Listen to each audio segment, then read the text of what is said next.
नमस्कार दोस्तों, आपका प्रसून एजुकेशन में स्वागत है। आज हम उज्जैन जिला के बारे में पढ़ेंगे। आज का जो टॉपिक है मध्य प्रदेश मानचित्रावली महावीर पब्लिकेशन से लिया गया है। उज्जैन नगरी मध्य प्रदेश की सबसे प्राचीन नगरी है।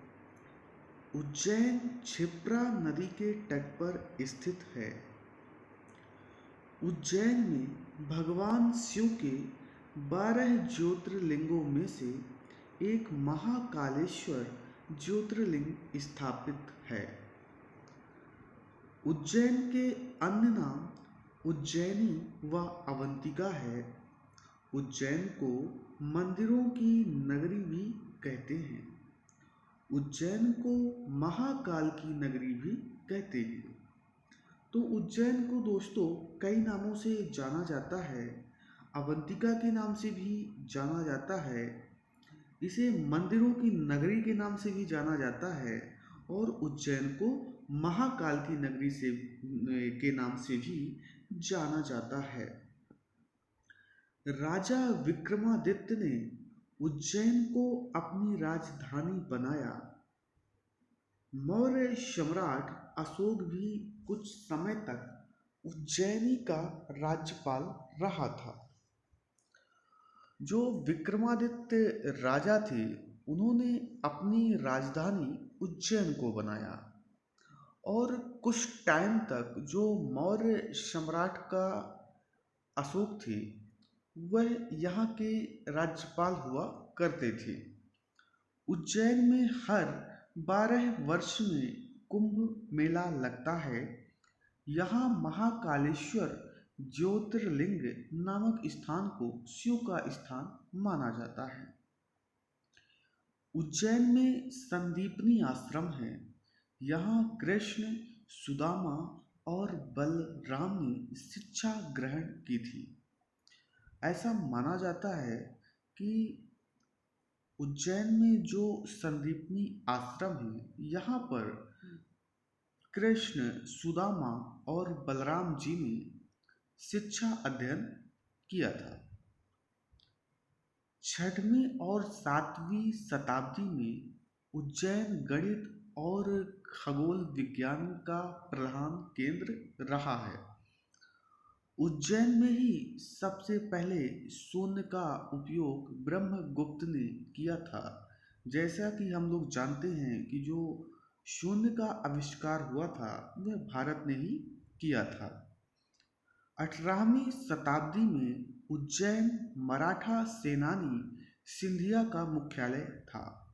महाकवि कालिदास उज्जैनी के इतिहास प्रसिद्ध सम्राट विक्रमादित्य के दरबार के 9 रत्नों में से एक थे। विक्रमादित्य के दरबार में भी 9 रत्न हुआ करते थे। जैसे मुगल साम्राज्य में अकबर के दरबार में 9 रत्न हुआ करते थे। तो जो ये बहुत बड़े कवि थे कालिदास, संस्कृत भाषा के। मेघदूत में कवि कालिदास ने उज्जैनी का सुंदर वर्णन किया है। इनके बहुत से लिखे हुए महाकाव्य हैं दोस्तों। जो मेघदूत है तो उन्होंने उज्जैन के बारे में सुंदर वर्णन किया है। अब हम मानचित्र के अनुसार उज्जैन जिला की स्थिति देखेंगे कौन कहाँ पर है। भर्तहरि गुफाएं, यहाँ पर राजा भर्तहरि ने तपस्या की थी। कहाँ पे की थी? भर्तहरि गुफाएं में। नागदा, यहाँ पर कृत्रिम रेशे का कारखाना है नागदा में। यहाँ पे आर्टिफिशियल रेशे का कारखाना है। महिदपुर, यहाँ पर सहकारी शक्कर कारखाना स्थापित है। गवर्नमेंट के द्वारा यहाँ पे शक्कर कारखाना स्थापित है महिदपुर में। टेपा सम्मेलन का आयोजन प्रतिवर्ष यहाँ पे होता है। स्थिति आप मैप में देखते रहना। संदीपनी आश्रम, इस आश्रम पर संदीपनी ऋषि से भगवान श्री कृष्ण और सुदामा ने शिक्षा दीक्षा प्राप्त की थी। दोस्तों, अगर आप एमपीपीएससी प्री और एमपीएसआई की तैयारी कर रहे हैं तो जो महावीर पब्लिकेशन की मानचित्रावली है, इसे आप पढ़ोगे तो काफ़ी हेल्पफुल आपके एग्जाम की दृष्टि से रहेगी यह बुक। राजा भर्तहरि एवं विक्रमादित्य की कर्मभूमि जंतर मंतर, यह खगोली वेधशाला राजा सवाई जयसिंह ने बनवाई थी। जंतर मंतर।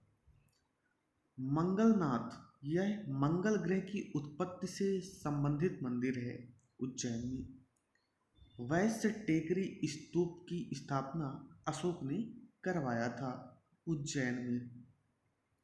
महाकालेश्वर मंदिर भगवान शिव के 12 ज्योतिर्लिंगों में से एक है। अपने मध्य प्रदेश में 12 ज्योतिर्लिंगों में से 2 ज्योतिर्लिंग मध्य प्रदेश में है। एक आपका उज्जैन हो गया, दूसरा ओमकारेश्वर।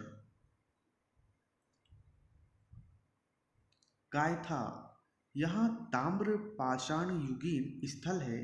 यहाँ से कई उपकरण व साक्ष्य मिले हैं। संदीपनी आश्रम, इस आश्रम पर संदीपनी ऋषि से भगवान श्री कृष्ण और सुदामा ने शिक्षा प्राप्त की थी। अमर कवि कालिदास जी की जन्म स्थली उज्जैन को माना जाता है। और दोस्तों, अगर आपको कभी भी टाइम लगे तो कालिदास की बुक जरूर पढ़ें, काफ़ी इंटरेस्टिंग बुक है। धन्यवाद।